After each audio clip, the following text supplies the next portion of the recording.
First of all, I want to thank Rabbi Michael for contacting me, asking me to come and talk, because one of the things that I like about Rabbi Lerner is he's an inclusive person, and one of the things that our Abrahamic traditions suffer from is exclusivism. Many of the peoples that adhere to Abrahamic teachings, whether they be Jews, Christians, or Muslims, tend to see themselves as having some monopoly on the truth. And monopoly on the truth, as far as any real Abrahamic tradition would say, would be God's alone. And that's why arrogating the voice of God to oneself is probably the most dangerous and really the capital sin of people that claim God, to arrogate that voice. God, if we accept or even assume the possibility that He did speak, or the divine spoke through these revelations of the Old Testament or the Older Testament, the Newer Testament, and then the Quran, which each one has their claim. If we do accept that, there's certainly God has many voices. And to claim any one voice to be the exclusive voice of God is a very dangerous thing to do. But unfortunately, it's something that we tend to fall into. Human arrogance is a major problem. Pride is actually, interestingly enough, in Mount Purgatorio, in Dante's Purgatorio, pride is at the bottom. It's where you begin. You can't even start ascending the mountain.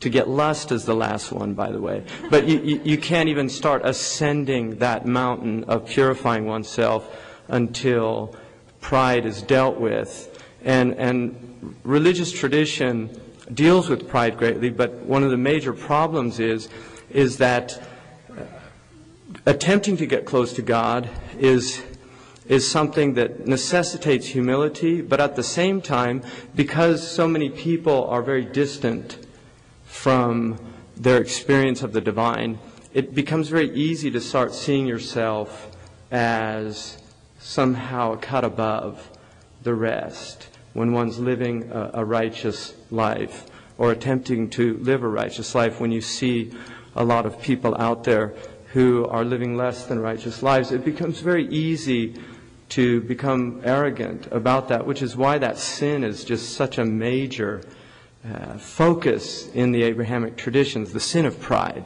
It's really the great sin.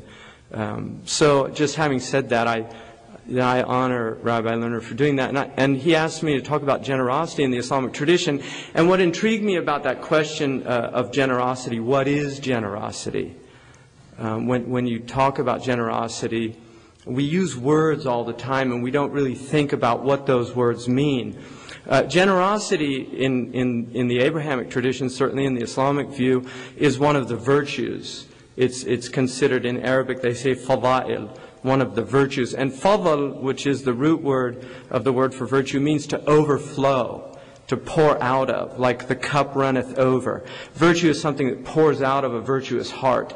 And generosity is a virtue, but if you really look, this is called generosity, Generous Sunday. The virtue of generosity is not a cardinal virtue in the Islamic tradition, and it's neither in the traditional Christian, and many of the Jewish ethicists would agree with this also. The cardinal virtue is actually courage.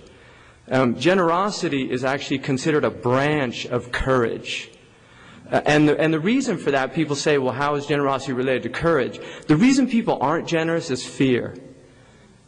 That's really what's going on all over this planet. I mean, we're in this incredible zone of fear. And one of the things about humans, we are unique in our fear. We don't, as far as we know, there are no other species out there that have developed anxiolytic drugs like Valium to reduce fear. Jesus said if you had faith, you would go out like the birds in the morning and come back satiated in the evening. Birds are not anxious about losing their job. They don't really. They don't have 401k plans. They're not worried about what's going to happen when they get old. Who's going to look after them? But humans are. We're filled with fear.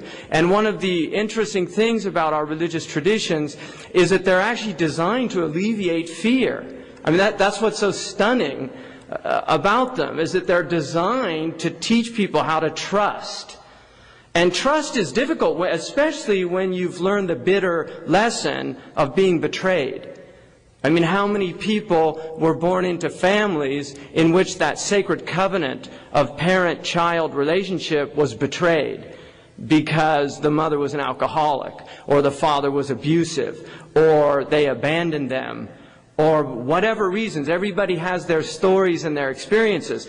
And that first, according to Erickson, in his tradition in developmental psychology, that first crisis is trust versus mistrust.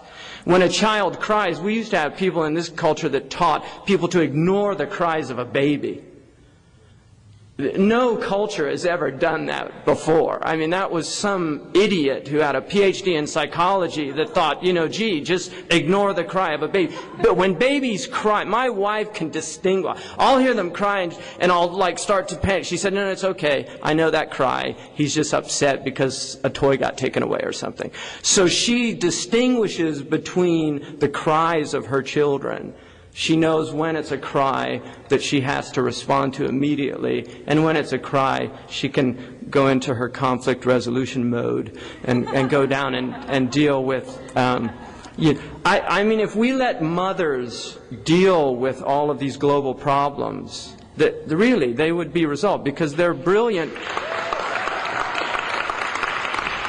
They're doing conflict resolution every day.